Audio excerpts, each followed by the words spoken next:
चलिए मंगलाचरण प्रारंभ। नमो अरिहंताणं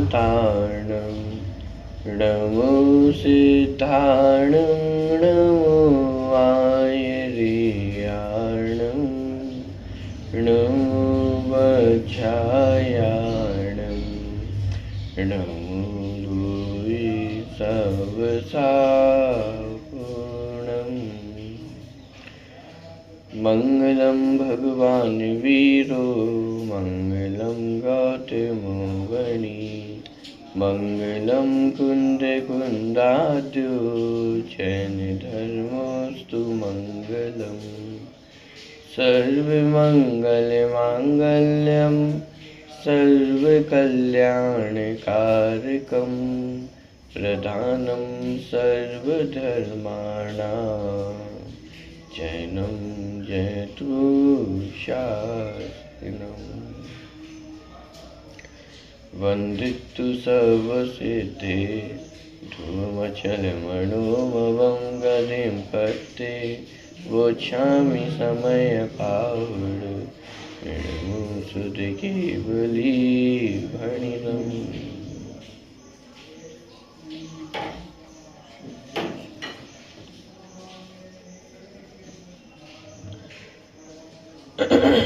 बारहवीं गाथा की चर्चा अपनी चल रही है।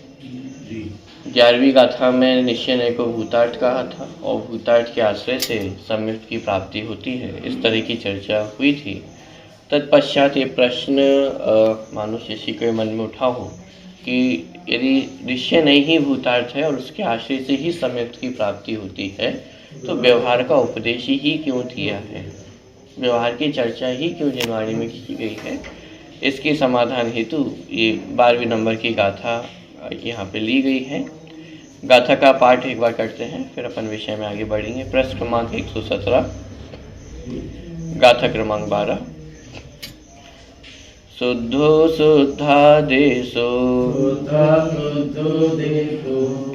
शुद्धो शुद्धा शुद्धा शुद्धो नहीं, शुद्धो शुद्धा देशो णादवो परम भावदर्शिं व्यवहार देशितापुण जेदु अपरमिष्ठिता भावे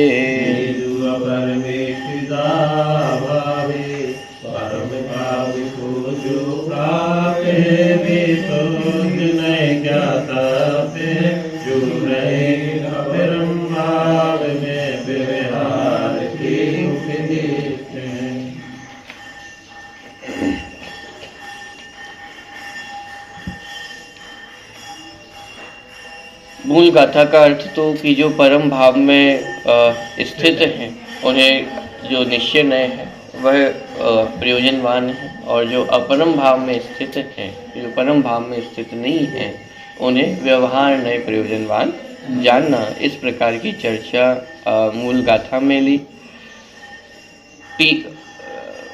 अमृतचंद्र आचार्य की जो आत्मख्याति टीका है उसका कथन अपन ने पिछले लास्ट सत्र में देखा था। उदाहरण के माध्यम से बात को स्पष्ट किया था। सोने का उदाहरण वहाँ पे दिया था कि जैसे किसी को उत्कृष्ट स्वर्ण की प्राप्ति हो गई हो, माने पूर्ण रूप से पकाए हुए स्वर्ण की प्राप्ति हो गई हो, तो उसको पहले दूसरे तीसरे स्तर तक जो स्वर्ण पका हुआ है उसका अनुभव नहीं होता। उसी प्रकार जिसको उत्कृष्ट आत्म स्वभाव की प्राप्ति हो गई हो, जो आत्म स्वरूप में ही स्थिर हो गया हो, उसको फिर नीचे के जो स्तर हैं वो प्रयोजनवान नहीं रहते हैं।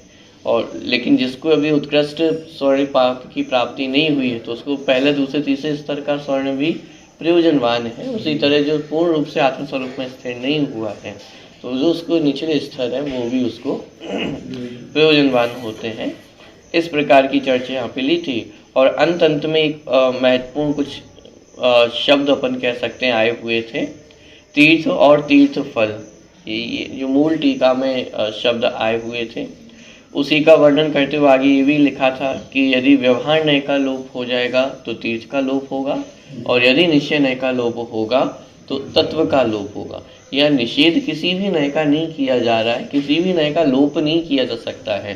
जैसे आप निश्चय नए का आश्रय लेना है तो व्यवहार को हटा दिया जाए, या अभी तो हमें व्यवहार ही प्रयोजनवान है तो निश्चय को हटा दिया जाए, ऐसा नहीं हो सकता है। क्योंकि यदि किसी एक को भी हटाया जाएगा तो जैन दर्शन के जो दो महत्वपूर्ण अंग हैं, तीर्थ और तत्व, इनमें से किसी एक के लोप का प्रसंग खड़ा होगा। और यदि एक का भी लोप होगा तो संपूर्ण जनागम के ही लोप होने का प्रश्न खड़ा हो सकता है। इसलिए टीका के अंतर्गत ही जो अंतिम पैरा आया है वो अपन पढ़ते हैं, फिर इसके आगे की चर्चा अपन देखेंगे। यदि तुम जिनमत का प्रवर्तन करना चाहते हो तो क्या, यदि तुम जिनमत का प्रवर्तन करना चाहते हो, माने जिन भगवान का मार्ग है उसे तुम आगे बढ़ाना चाहते हो, अपने जीवन में भी और अन्य लोगों के जीवन में भी। सबसे पहले तो स्वयं को ही उस मोक्ष मार्ग पे आगे बढ़ना है, यही जैन मत को आगे प्रवर्ताना है। स्वयं ही यदि हम आगे नहीं बढ़ रहे हैं तो जैन मत का प्रवर्तन भी वास्तव में नहीं होगा। तो यदि तुम जैन मत का प्रवर्तन करना चाहते हो तो व्यवहार और निश्चय दोनों नयों में से एक को भी मत छोड़ो, क्योंकि व्यवहार नय के बिना तीर्थ का एवं निश्चय नय के बिना तत्व का नाश हो जाएगा। यहाँ तक की चर्चा अपनी हो चुकी थी, अब आगे की चर्चा अपन देखते हैं।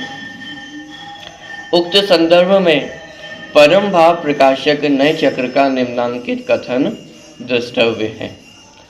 इसमें कहा गया है कि व्यवहार के बिना तीर्थ का लोप हो जाएगा और निश्चय के बिना तत्व का लोप हो जाएगा। तो अभी तीर्थ और तत्व का क्या अर्थ है वो यहाँ से अपन देखते हैं। अर्थात तत्व की प्राप्ति नहीं होगी। यहाँ तीर्थ का अर्थ उपदेश और तत्व का अर्थ शुद्धात्मा का अनुभव है। व्यवहार नय का लोप कर देंगे तो उपदेश का ही लोप हो जाएगा, और यदि निश्चय का लोप कर देंगे तो तत्व का अर्थात जो शुद्धात्मा का अनुभव है उसका लोप हो जाएगा। यहाँ तत्व का अर्थ मात्र 7 तत्वों से नहीं है, लेकिन तत्व का अर्थ शुद्धात्मा का अनुभव। तो यदि व्यवहार का लोप कर देंगे तो क्या होगा, उपदेश का ही अभाव हो जाएगा। क्योंकि परस्पर यदि हमें समझना समझाना है तो व्यवहार नय की ही आवश्यकता है। निश्चय नय की भाषा से तो समझाया नहीं जा सकता है। उपदेश दिया जाएगा तो उपदेश हमेशा व्यवहार नय की भाषा में ही दिया जाता है। किसी वस्तु को समझाना है तो व्यवहार की भाषा में ही समझाया जाएगा। अब यदि व्यवहार का ही लोप कर देंगे तो उपदेश का ही लोप हो जाएगा, समझाया कैसे जा सकेगा। और यदि ये समझने समझाने की प्रक्रिया बंद हो जाएगी तो जैन धर्म का प्रवर्तन कैसे होगा। जैन धर्म का प्रवर्तन तो समझाने के माध्यम से ही होगा। समझाने के लिए कुछ कहना होगा, कुछ लिखना होगा। चाहे लिखना हो चाहे कहना हो, दोनों के लिए ही व्यवहार की आवश्यकता होती है।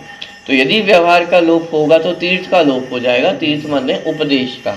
और यदि निश्चय का लोप होगा तो तत्व का लोप होगा, तत्व माने शुद्धात्मा का अनुभव। यदि निश्चय का लोप कर देंगे तो भी बात नहीं बनेगी। मात्र समझाने समझने से तो कार्य होने वाला नहीं है। जो बात समझी और समझाई जा रही है उसका पालन भी तो करना होगा। और मूल तत्व तो यही है कि शुद्धात्मा का अनुभव करना, यह मूल उद्देश्य है। और यदि इस शुद्धात्मा के अनुभव की प्राप्ति नहीं हुई तो जितना उपदेश है, जितना तीर्थ है, वो निष्फल हो जाएगा। ऊपर चर्चा ली थी मूल जो टीका आई थी उसमें, क्योंकि तीर्थ और तीर्थ फल की ऐसी ही व्यवस्था है। ऊपर आप देखेंगे गाथा के ऊपर लिखा है, हाँ, तीर्थ और तीर्थ फल की ऐसी ही व्यवस्था है। तीर्थ माने उपदेश, और उपदेश का फल क्या है, शुद्धात्मा का अनुभव। उपदेश तो दे दिया, लेकिन यदि शुद्धात्मा का अनुभव नहीं हुआ तो भी जिनमत का प्रवर्तन नहीं होगा। जिनमत का प्रवर्तन करने के लिए दोनों ही चीजों की आवश्यकता है। तीर्थ की भी आवश्यकता है, तीर्थ फल माने तत्व की भी आवश्यकता है। एक का भी यदि लोप कर देंगे तो जिन धर्म का प्रवर्तन नहीं होगा। वही बात यहाँ पे कही गई है। यहाँ तीर्थ का अर्थ उपदेश और तत्व का अर्थ शुद्धात्मा का अनुभव है। उपदेश की प्रक्रिया प्रतिपादन द्वारा संपन्न होती है तथा प्रतिपादन करना व्यवहार का काम है। 9वीं 10वीं गाथा में अपन ये समझ के ही आए हैं कि प्रतिपादन करने का कार्य ही व्यवहार नहीं का है। अतः व्यवहार की सर्वथा असत्यार्थ मानने से तीर्थ का लोप हो जाएगा, ऐसा कहा है। शुद्धात्मा का अनुभव निश्चय नय के विषयभूत अर्थ में एकाग्र होने पर होता है। अतः निश्चय नय को छोड़ने पर तत्व की प्राप्ति नहीं होगी, अर्थात आत्मा का अनुभव नहीं होगा, ऐसा कहा है। द्वादशांग जिनवाणी में व्यवहार द्वारा जो भी उपदेश दिया गया है उसका सार एकमात्र आत्मा का अनुभव ही है। आत्मानुभूति ही समस्त जिन शासन का सार है। अरे ये दोनों नयों की चर्चा की जा रही है। व्यवहार का भी लोप नहीं कर सकते हैं और निश्चय का लोप भी नहीं कर सकते हैं। व्यवहार के माध्यम से ही प्रतिपादन किया जाता है। शुद्धात्मा का स्वरूप समझाना है तो किसका सहारा लेना पड़ेगा? व्यवहार का ही सहारा लेना पड़ेगा, जिसमें ज्ञान दर्शन पाया जाता है, जिसमें अनंत गुण पाए जाते हैं। इस प्रकार से व्यवहार नय के कथनों के माध्यम से ही शुद्धात्मा के अनुभव को, शुद्धात्मा के स्वरूप को समझाया जा सकता है। लेकिन जब शुद्धात्मा के अनुभव की बात आएगी तो निश्चय नय का विषयभूत जो शुद्धात्मा है उसका आश्रय लिया जाएगा। समझाने के लिए व्यवहार नय का सहारा और आश्रय लेने के लिए निश्चय नय का सहारा, तो दोनों ही नयों की आवश्यकता है। दोनों ही नयों के माध्यम से जिन मत का प्रवर्तन होता है। इस प्रकार इस गाथा में यही कहा गया है कि उपदेश की प्रक्रिया में व्यवहार नय प्रधान है और अनुभव की प्रक्रिया में निश्चय नय प्रधान है। ये मानो समराइज कर दिया है कि यदि उपदेश आदि कार्य करने हैं तो वहाँ पे व्यवहार नय की प्रधानता होगी और जहाँ अनुभव की बात होगी वहाँ निश्चय नय की ही प्रधानता होगी, वहाँ व्यवहार नय की प्रधानता नहीं होगी। ठीक है, देखिए आत्मा के अनुभव में व्यवहार नय स्वतः गौण हो गया है। इसीलिए आत्मानुभव की अभिलाषी आत्मार्थी निश्चय नय के समान ही व्यवहार नय को उपादेय कैसे मान सकते हैं? व्यवहार की जो उपादेयता है वे उसे भी अच्छी तरह जानते हैं। ज्ञानी जन जब व्यवहार नय को हे या असत्यार्थ कहते हैं तो उसे गौण करके ही असत्यार्थ कहते हैं, अभाव करके नहीं। यह बात ध्यान में रखने योग्य है। क्या? जैसे अपन ने कहा पानी का घड़ा, तो पानी का घड़ा क्यों कहा था?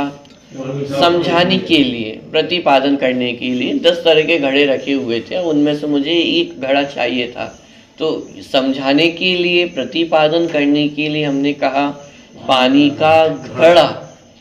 लेकिन जब उस घड़े का अनुभव किया जाएगा तो पानी के घड़े रूप अनुभव होगा या मिट्टी के घड़े रूप अनुभव होगा? मिट्टी के घड़े रूप ही अनुभव होगा। माने उपदेश में व्यवहार की प्रधानता होती है और अनुभव करने में निश्चय की प्रधानता होगी। पंडित जी की चटनी, तो उपदेश में व्यवहार की प्रधानता है। किसके निमित्त से आज भोजन बन रहा है? पंडित जी के निमित्त से भोजन बन रहा है, तो ये भोजन किसका है? पंडित जी का भोजन है। लेकिन जब थाली में चटनी आएगी तो अनुभव किसका होगा? पंडित जी का होगा, या जिसकी चटनी बनी है, माने कैरी की चटनी बनी तो कैरी की चटनी का अनुभव होगा। बात ख्याल में आ रहा है? इसका मतलब उपदेश में व्यवहार नय की प्रधानता होगी। यही कहा जाएगा कि साहब ये किसका है, इस किसका भोजन है, कि फला का भोजन है। ये लड्डू किसके हैं? छोटे बच्चों को कहा जाता है कि एक तुम्हारा लड्डू, एक तुम्हारा लड्डू, ये किसके लड्डू है?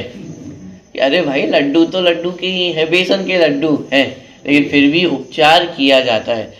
एक पापा का लड्डू है, एक मम्मी का लड्डू है, एक भाई का लड्डू है, तो ऐसा कहा जाता है।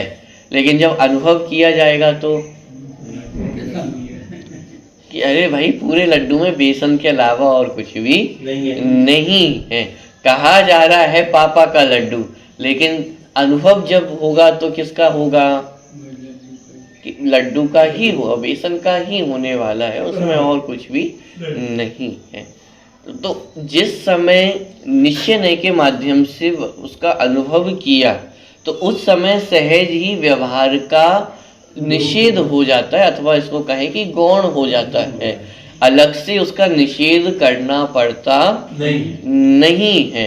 ऐसे ही जिस समय शुद्धात्मा का अनुभव होता है उस समय समस्त व्यवहार का निषेध कहे अथवा उसका गौणपना हो जाता है। अलग से उसका निषेध करने जाना नहीं पड़ता है। यही बात यहाँ पे कही है। छूट जाता है। आत्मा के अनुभव में व्यवहार ने स्वतः गौण हो गया है। आत्मा का अनुभव करने पर समस्त जो व्यवहार नय के विकल्प थे वो स्वतः ही अस्त हो जाते हैं। एक एक को अस्त करने जाना नहीं पड़ता है। आत्मा के अनुभव में व्यवहार नय स्वतः गौण हो गया है। इसीलिए आत्मानुभव के अभिलाषी आत्मार्थी निश्चय नय के समान ही व्यवहार को उपादेय कैसे मान सकते हैं? क्या कहा कि यदि आप एक वाली चर्चा आप समझना कि एक तरफ तो आप ये कह रहे हो कि दोनों ही नयों का लोप नहीं किया जा सकता है, व्यवहार का भी नहीं किया जा सकता है और निश्चय का भी नहीं किया जा सकता है, लेकिन फिर भी आप 11वीं नंबर की गाथा में आश्रय निश्चय नय की लेने की बात करते हो कि भूतार्थ का जो आश्रय लेते हैं वो सम्यक दृष्टि होते हैं और जो भूतार्थ का आश्रय ना लें वे सम्यक दृष्टि नहीं होते। तो आपकी बात कुछ समझ में नहीं आ रही, आप दोनों ही बातें कर रहे हो। एक तरफ कहते हो कि निश्चय का आश्रय लेना है, फिर दूसरी बात तरफ कहते हो कि दोनों ही नयों को नहीं छोड़ा जा सकता है, लेकिन दोनों नयों को नहीं छोड़ने पर भी व्यवहार को छोड़ना है, निश्चय को ग्रहण करना है।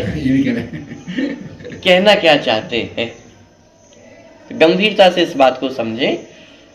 छोड़ना किसी भी नय को नहीं है, ना व्यवहार नय को छोड़ने की बात चल रही है और ना निश्चय नय की को तो छोड़ना है ही नहीं।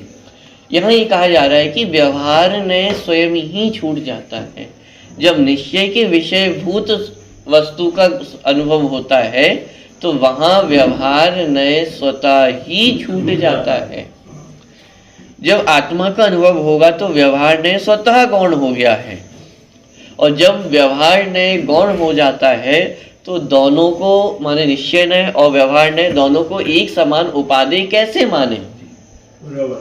जैसे व्यवहार की भाषा में कोई मेहमान अपने घर में आया तो व्यवहार की भाषा में हमने कहा कि साहब आइए ये आपका ही घर समझिए।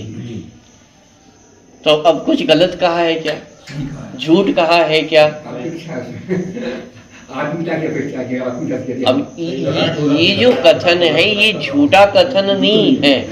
ये ऐसा कथन नहीं है कि जिसको बोलने पे हमें झूठ बोलने का पाप लगे। ये व्यवहार का प्रयोग है, व्यवहार का कथन है, प्रतिपादन करने की शैली है।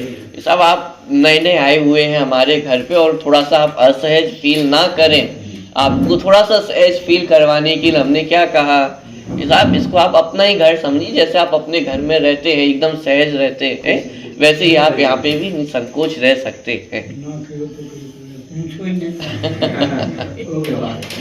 तो ये व्यवहार की भाषा है। लेकिन उसी समय यदि निश्चय का लोप कर दिया जाए तो क्या समस्या खड़ी होगी? कि अरे भाई फिर समस्या ही समस्या खड़ी होगी। ये तो हमने व्यवहार में कहा था कि अपना घर समझो, तुम निश्चय मान लिया, लेकिन अब तुम जाकर के तिजोरी खोलने लग जाओ घर की, तो ऐसे तो काम नहीं चलेगा ना। तो जहाँ निश्चय का अनुभव है वहाँ व्यवहार स्वतः गौण हो जाता है। जो कह रहा है उसके हृदय में भी ये बात गौण ही है कि कह रहे हैं कि इसका घर अपना घर समझिए, लेकिन अपना घर यदि 1% भी समझ लिया तो तो समस्या खड़ी होगी।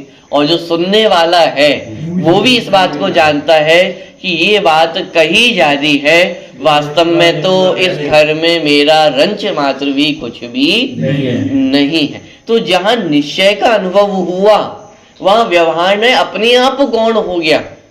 व्यवहार के कथन करने पर भी जहां निश्चय का अनुभव है कि ये घर मेरा नहीं है, तो वहां व्यवहार नय अपने आप गौण हो जाता है। और जब व्यवहार नय गौण हो जाता है तो क्या दोनों को एक समान उपाधि मान सकते हैं? कि व्यवहार नय और निश्चय नय, क्या दोनों में एक समान उपादेयता हो सकती है? कैसे हो सकती है? एक व्यवहार नय है और एक निश्चय नय है। व्यवहार नय को तो गौण ही करना है और निश्चय नय को प्रधान करना है। दोनों की अलग अलग कथन पद्धति, दोनों एक समान उपादेय नहीं हो सकते हैं। निश्चय नय के काल में व्यवहार नय गौण ही होगा, उस काल में व्यवहार नय मुख्य नहीं रह सकता है। इसीलिए दोनों नय एक समान उपादेय नहीं हो सकते हैं। पंडित जी की चटनी कहना और कैरी की चटनी कहना, क्या दोनों कथनों का वजन एक समान हो सकता है? कि दोनों के कथनों में वजनदारी का बहुत अंतर है ना। एक तरफ जहाँ पंडित जी की चटनी कहा है, ये मात्र कहने को कथन है, क्योंकि उनके निमित्त से भोजन बनाया जा रहा है, इसीलिए पंडित जी का भोजन ये कहा जा रहा है। लेकिन वास्तविकता तो एकदम अलग ही है। तो माने दोनों नयों की वजनदारी यदि अपन देखें तो दोनों में जमीन आसमान का अंतर है। तो दोनों को एक समान उपाधि कैसे कहा जा सकता है? अब यही बात यदि धर्म के स्वरूप में हम समझे तो एक तरफ शुभ भाव को भी धर्म कहा, ये व्यवहार नय, और एक तरफ वीतरागता को धर्म कहा, ये निश्चय धर्म। क्या दोनों को एक समान उपाधि कहा जा सकता है?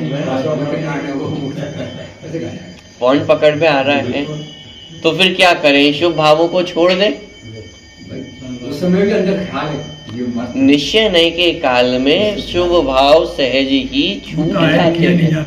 आत्मानुभव के काल में ये शुभ भाव स्वयं ही गौण हो जाते हैं, स्वयं ही छूट जाते हैं। इसी का अर्थ है व्यवहार नय को छोड़ना। पॉइंट पकड़ में आ रहा है। शुभ भावों को छोड़ने जाओगे तो शुभ भाव तो छूट जाएंगे और वीतरागता प्राप्त नहीं हुई तो बचेगा क्या? मंदिर तो आए नहीं, आत्मा में गए नहीं, तो कहाँ जाएंगे? दुकानदारी में ही जाएंगे, अशुभ भावों में ही तो जाने वाले हैं। तो इसलिए यहाँ पे कहा कि जहाँ शुद्धात्मा का अनुभव होता है वहाँ व्यवहार नय सहज ही गौण हो जाता है। और जब व्यवहार नय गौण हो जाता है तो ज्ञानियों के दृष्टिकोण में व्यवहार नय और निश्चय नय ये दोनों एक समान उपादेय कैसे हो सकते हैं? पॉइंट पकड़ में आ रहा है। देखिए, आत्मा के अनुभव में व्यवहार नय स्वतः गौण हो गया है। इसीलिए आत्मानुभव के अभिलाषी आत्मार्थी निश्चय नय के समान ही व्यवहार नय को उपादेय कैसे मान सकते हैं? व्यवहार की जो उपादेयता है वे उसे भी अच्छी तरह जानते हैं।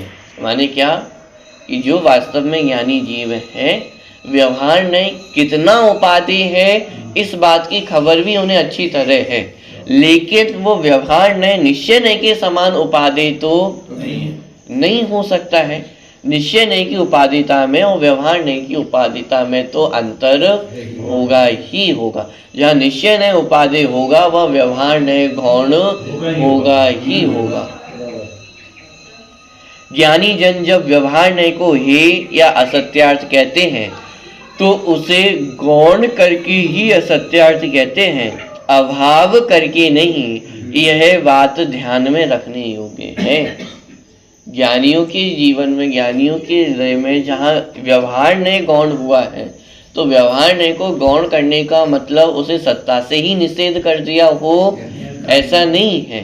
जहाँ व्यवहार नय के निषेध की बात है उसका तात्पर्य यही है कि ज्ञानियों के हृदय में वह व्यवहार गौण हो जाता है और शुद्धात्मा का अनुभव ये प्रधान हो जाता है। जिस समय शुद्धात्मा का अनुभव प्रधान है उस समय समस्त उपदेश वह कैसा हो जाएगा? गौण हो जाएगा। जब तक रसगुल्ला नहीं बना है तब तक सारी सामग्री का विचार किया जाता है कि साहब क्या क्या सामग्री चाहिए, क्या विधि है उसको बनाने की, किस पहले क्या डालना है, फिर क्या डालना है, किस तरह से वो रसगुल्ला बनेगा। ये पूरा फोकस किस पे होता है? व्यवहार नय प्रधान होता है और निश्चय गौण हो जाता है। लेकिन जब वो रसगुल्ला बन करके तैयार हो गया है और उसको हमने अपने मुंह में रख लिया है, उस समय निश्चय ही प्रधान है और समस्त जो व्यवहार है वह कैसा हो गया है? गौण हो गया। और यदि व्यवहार को गौण ना किया जाए तो रसगुल्ले का आनंद लिया जा सकता है क्या? कि रसगुल्ले का आनंद लेना संभव नहीं हो पाएगा। इसलिए कहा कि जहां निश्चय का अनुभव होता है वहां व्यवहार ने स्वतः ही गौण हो जाता है। बात ख्याल में आ रही है? देखिए, जैसे एक व्यवहार का प्रयोग किया जाता है ना कि शादी है किसी व्यक्ति की, तो मेहमान भी आते हैं, तो यहाँ दूल्हा है, जहाँ दूल्हा दुल्हन है, वो भी ये कहते हैं कि कहाँ जाना है, कहाँ जा रहे हैं? शादी में जाना है। और मेहमान जितने आए हैं वो भी क्या कहते हैं? शादी में जाना है। लेकिन दोनों के शादी में जाने के कथन में अंतर है या नहीं है? मेहमान भी कह रहे हैं कि कहाँ जा रहे हैं? शादी में जा रहे हैं। और दूल्हा दुल्हन भी कहाँ आ रहे हैं? शादी में आ रहे हैं। लेकिन दोनों के कथनों में कितना अंतर है? बस यही अंतर व्यवहार नय और निश्चय नय के प्रयोग में है। व्यवहार नय का प्रयोग जब समय निश्चय नय की प्रधानता होती है तो व्यवहार नय स्वतः ही गौण हो जाता है। देखिए, गाथा की प्रथम पंक्ति में कहा गया है कि यदि तुम जिन मत को प्रवर्ताना चाहते हो तो व्यवहार और निश्चय को मत छोड़ो। प्रवर्ताना शब्द के दो भाव होते हैं, एक जो तीर्थ प्रवर्तन और दूसरा आत्मानुभव। माने जिन मत को यदि प्रवर्ताना चाहते हो तो जिन मत की प्रवृत्ति किस प्रकार से होगी? दो प्रकार से होगी। सबसे पहले तो आत्मानुभव। कहा भी जाता है कि जैसे 1000 श्रावक हो अथवा 1000 विद्वान हो और एक मुनिराज हो तो अधिक प्रभावना किसके माध्यम से होगी? मुनिराज के माध्यम से होगी। भले यहाँ पे श्रावक है, विद्वान है, बोल भी रहे हैं, सब कुछ कर रहे हैं, आयोजन भी करा सकते हैं, और मुनिराज मान लीजिए मौन को धारण किया हुआ है, कोई आयोजन प्रयोजन में वे उलझे हुए नहीं हैं, जंगल में बैठे हुए हैं, लेकिन उनके माध्यम से जितनी प्रभावना हो रही है वो बहुत अधिक है। तो क्यों हो रही है? क्योंकि वे आत्मानुभवी है, आत्मस्वरूप में स्थिर है। तो जो आत्मस्वरूप में स्थिर है वो वास्तव में जैन धर्म का प्रवर्तन कर रहा है। तो जिन मत का प्रवर्तन करने के दोनों प्रकार है। एक तो उपदेश के माध्यम से जिन मत का प्रवर्तन होगा, क्योंकि तीर्थंकर के माध्यम से, फिर गर्धनों के माध्यम से और परंपराचार्यों के माध्यम से ये जो तत्व ज्ञान है वो हम तक पहुंचा। तो ये उपदेश के माध्यम से ही हमको ये तत्व ज्ञान की प्राप्ति हुई है। तो ये उपदेश भी आवश्यक है, लेकिन कोरा उपदेश ही हो तो उससे वास्तव में जिन मत प्रवर्तने वाला नहीं है, क्योंकि वास्तविक जिन मत तो शुद्धात्मा का अनुभव का ही नाम है।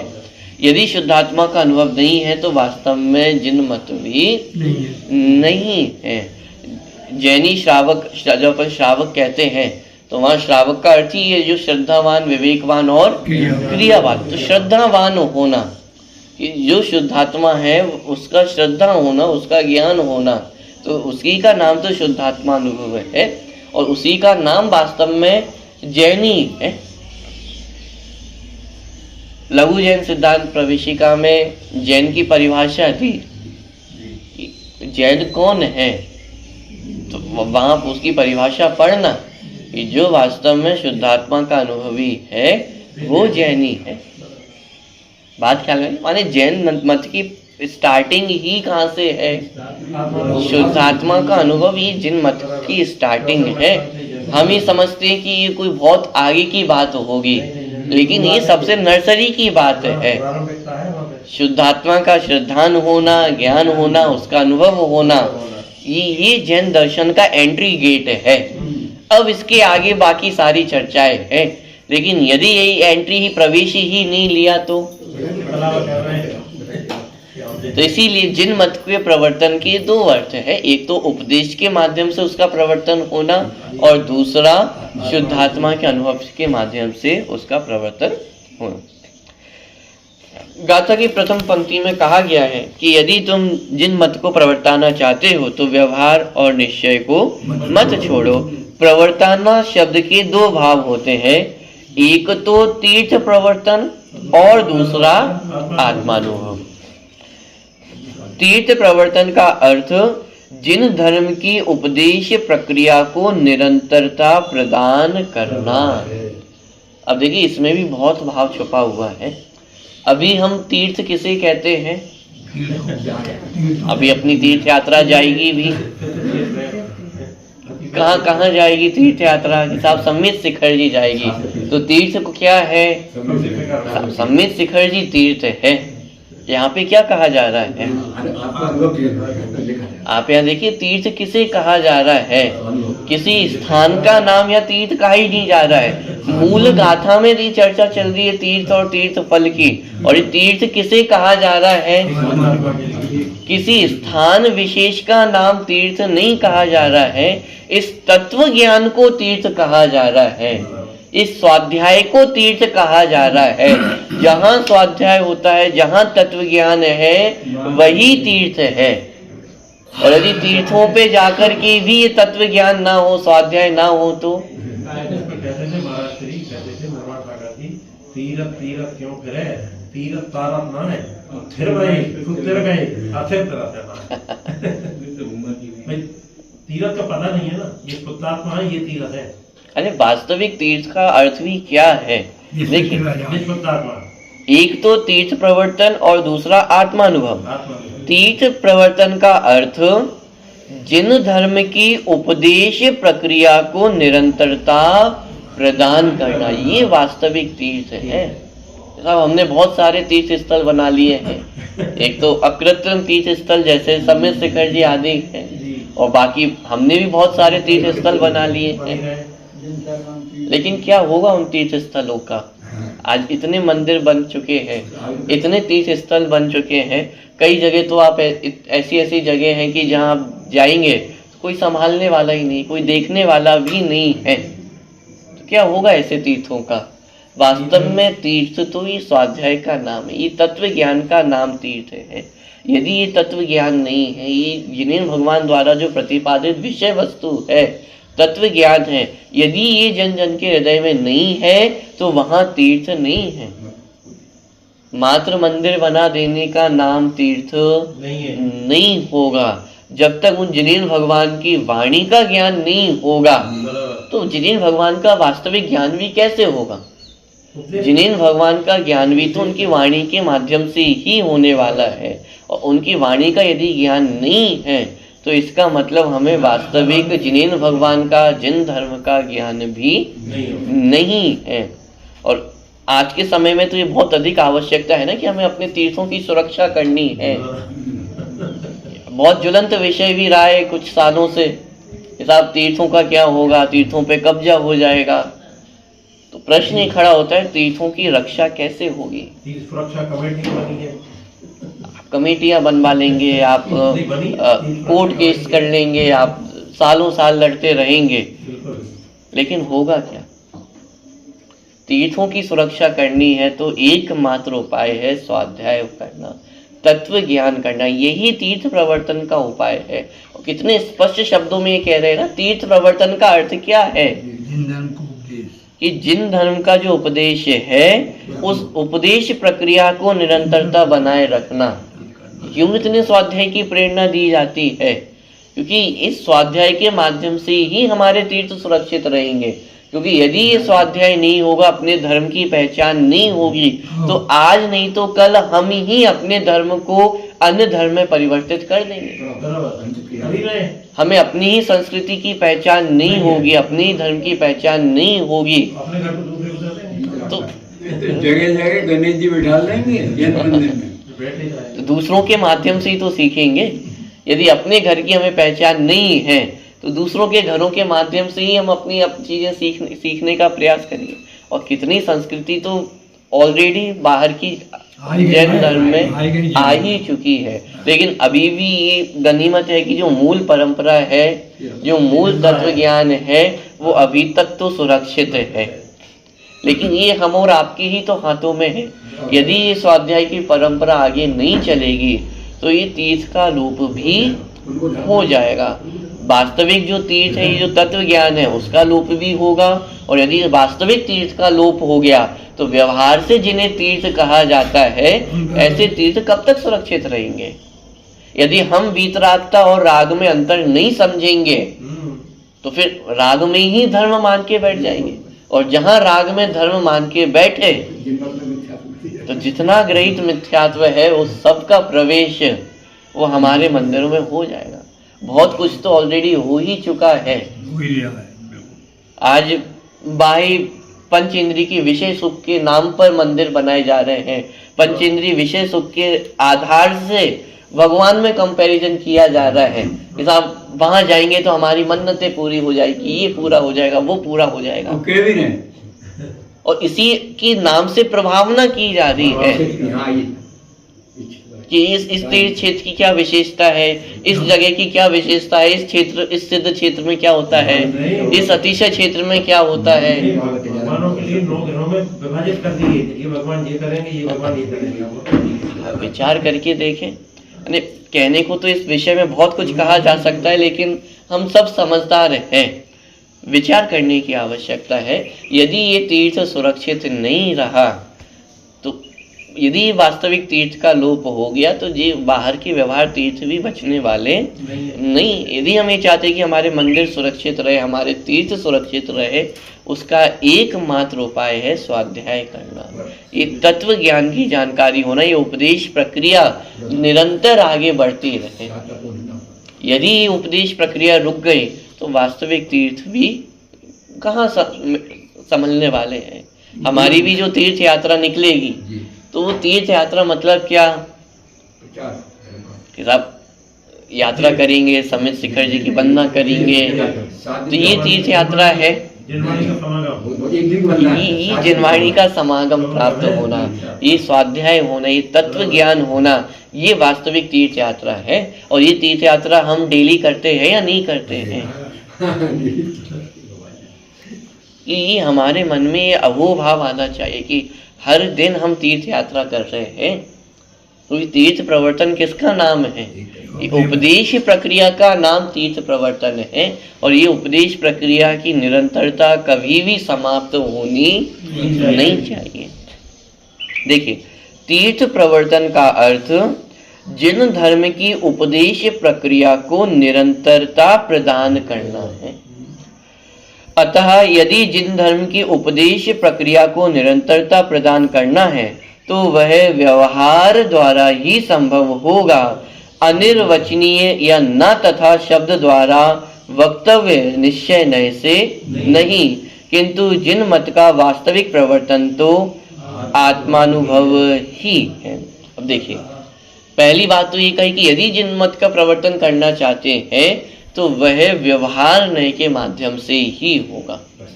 निश्चय नय के माध्यम से उपदेश नहीं किया जा सकता है, क्योंकि निश्चय नय की शैली तो अनिर्वचनीय है, कुछ कहा ही नहीं जा सकता निश्चय नय के माध्यम से तो। और यदि कुछ कहा भी जाता है तो निश्चय नय तो ना तथा, और निश्चय नय की प्रतिपादन शैली अपन इस प्रकार की कह सकते हैं कि जो व्यवहार नय कहता है, निश्चय नय आकर के कहता है कि ना तथा। ऐसा नहीं है, ऐसा नहीं है। कैसा है? वो अनिर्वचनीय है, ज्ञात वह तो वही है, छठी गाथा। अब क्या कहें?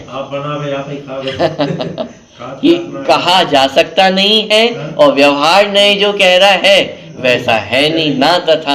अब समझे कैसे? इसीलिए समझने समझाने के लिए व्यवहार नहीं की ही आवश्यकता है, इसीलिए व्यवहार का लोप नहीं किया जा सकता है। किंतु व्यवहार नहीं को स्थापित किया कि व्यवहार नहीं से तीर्थ प्रवर्तन होता है, इसीलिए व्यवहार की आवश्यकता है। निश्चय से तीर्थ प्रवर्तन नहीं किया जा सकता है। किंतु अभी किंतु क्यों लगाया, देखिए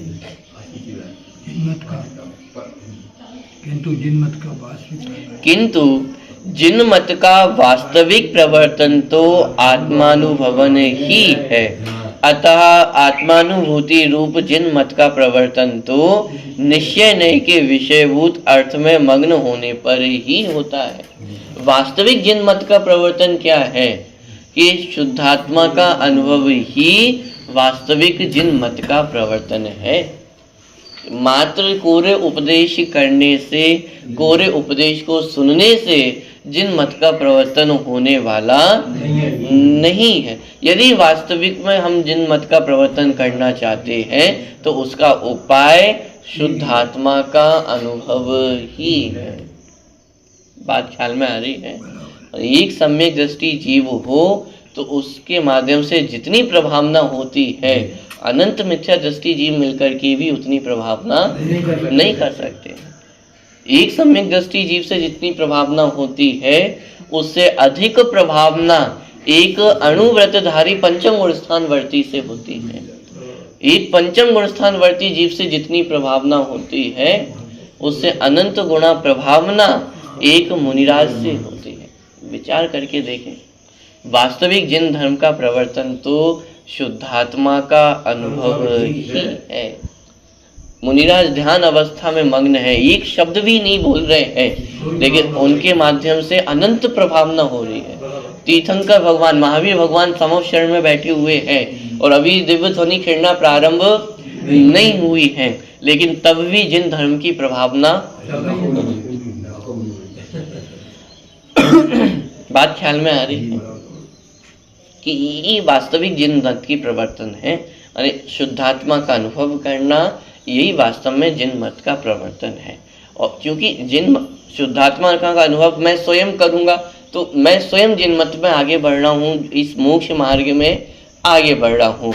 और जब मैं मोक्ष मार्ग में आगे बढ़ूंगा तो मुझे देख करके अन्य लोग भी स्वयं ही प्रेरणा लेंगे आगे बढ़ने की।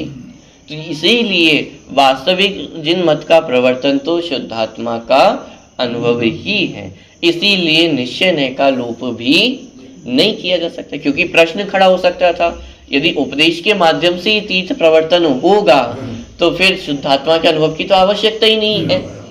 इसलिए यहाँ पे कहा कि वास्तविक शुद्धात्मा का अनुभव ही तीर्थ प्रवर्तन है। यदि तीर्थ को प्रवर्ताना चाहते हो, जिन मत का प्रवर्तन करना चाहते हो, तो निश्चय नय को नहीं छोड़ा जा सकता है, शुद्धात्मा का अनुभव नहीं छोड़ा जा सकता है। दूसरा, ये समझने समझाने के लिए व्यवहार नय की भी आवश्यकता होती है, इसीलिए व्यवहार नय को छोड़ना भी उचित नहीं है।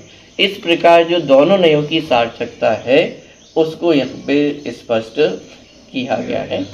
यहाँ उपदेश के विकल्प रूप व्यवहार नय को कहाँ स्थान प्राप्त हो सकता है, माने जहाँ शुद्धात्मा का अनुभव हो उसे वास्तविक जिन मत का प्रवर्तन कहा जा रहे हो, तो वहाँ पे विकल्प रूप व्यवहार नय को स्थान कैसे दिया जा सकता है। अब बात समझना, जहाँ निश्चय नय आकर के खड़ा हुआ है वहाँ व्यवहार नय को गौण किया गया है। अभी जहाँ निश्चय नय खड़ा ही नहीं हुआ हो वहाँ तो व्यवहार की ही प्रधानता है। प्राथमिक भूमिका में जब तक आत्मा का स्वरूप ख्याल में नहीं आया है तब तक व्यवहार नय के माध्यम से ही उस आत्मा के स्वरूप को स्पष्ट किया जाएगा। हाँ, जब एक बार शुद्धात्मा का स्वरूप समझ में आ गया है तो अब उसके अनुभव करने में विकल्प सहायक नहीं होंगे, इसीलिए व्यवहार के विकल्पों को गौण किया। बात ख्याल में आ रही है। तीर्थंकर भगवान महावीर का तीर्थ आज भी प्रवर्तित है, क्योंकि उनकी वाणी में निरूपित शुद्धात्म वस्तु का अनुभव ज्ञानी जन आज भी करते हैं। क्यों ये कहा जाता है कि पांचवें काल के अंतिम समय तक ये जो जिन मत है वो विद्यमान रहेगा? क्यों? क्योंकि उस समय तक आत्मानुभवी ज्ञानी जन भी विद्यमान रहेंगे। लेकिन छठे काल में क्यों नहीं रहेगा? आप विचार करके देखिए, यदि टेक्निकली थोड़ा सा देखा जाए, पांचवें माने इस पंचम काल के अंतिम समय तक शास्त्र रहेंगे कि नहीं रहेंगे? रहेंगे। तो जब छठा काल आएगा तो क्या अचानक से शास्त्रों का अभाव हो जाएगा? ये वाणी का अभाव हो जाएगा क्या अचानक से? वास्तव में तो आत्मानुभवी ज्ञानी जनों का अभाव हो जाएगा। ज्ञानी जनों का अभाव हो जाएगा तो शास्त्रों को पढ़ने सुनने वाला कोई नहीं रहेगा। शास्त्रों को पढ़ने सुनने वाला कोई नहीं रहेगा तो धीरे धीरे इनका अस्तित्व समाप्त हो जाएगा। जिन धर्म का अभाव होगा इसका अर्थ मात्र इतना नहीं कि शास्त्रों का अभाव हो जाएगा। जिन धर्म का अभाव होने का अर्थ है कि आत्मानुभवी ज्ञानी जनों का अभाव होगा। और पंचम काल के अंतिम समय तक ये जिन धर्म रहेगा इसका अर्थ शास्त्र रहेंगे ऐसा नहीं, आत्मानुभवी ज्ञानी जन रहेंगे इसका अर्थ है ये जिन धर्म रहेगा। क्योंकि आप विचार करके देखें, ये शास्त्रों की रचना तो अभी हुई, अभी 2000 वर्षों का जो काल है ये इस काल में इन शास्त्रों की रचना हुई है। उससे पहले भी तो शास्त्र नहीं थे, लेकिन जैन धर्म तो था ना। तो जैन धर्म मात्र शास्त्रों तक सीमित नहीं है, शास्त्र ज्ञान तक सीमित नहीं है। जैन धर्म होती गई तो शास्त्रों की रचना होती। जैन धर्म माने आत्मानुभवी ज्ञानी जन, एक एक सम्यक दृष्टि अपने आप में जैन धर्म है। बात ख्याल में आ रही है? इसका नाम जैन धर्म है। ये मंदिरों का, ये शास्त्रों का नाम जैन धर्म नहीं है। समझना, जैन धर्म माने क्या? पंचम काल के अंतिम समय तक जिन धर्म रहेगा माने ज्ञानियों के हृदय में तत्व ज्ञान बसेगा, ज्ञानियों के हृदय में शुद्धात्मा का अनुभव रहेगा। छठे काल में क्या हो जाएगा? ये आत्मानुभवी जीव नहीं रहेंगे, शुद्धात्मा का अनुभव नहीं रहेगा। इसीलिए जिन धर्म का भी अभाव हो जाएगा। बात ख्याल में आ रही है? तीर्थंकर भगवान महावीर का तीर्थ आज भी प्रवर्तित है। क्यों प्रवर्तित है?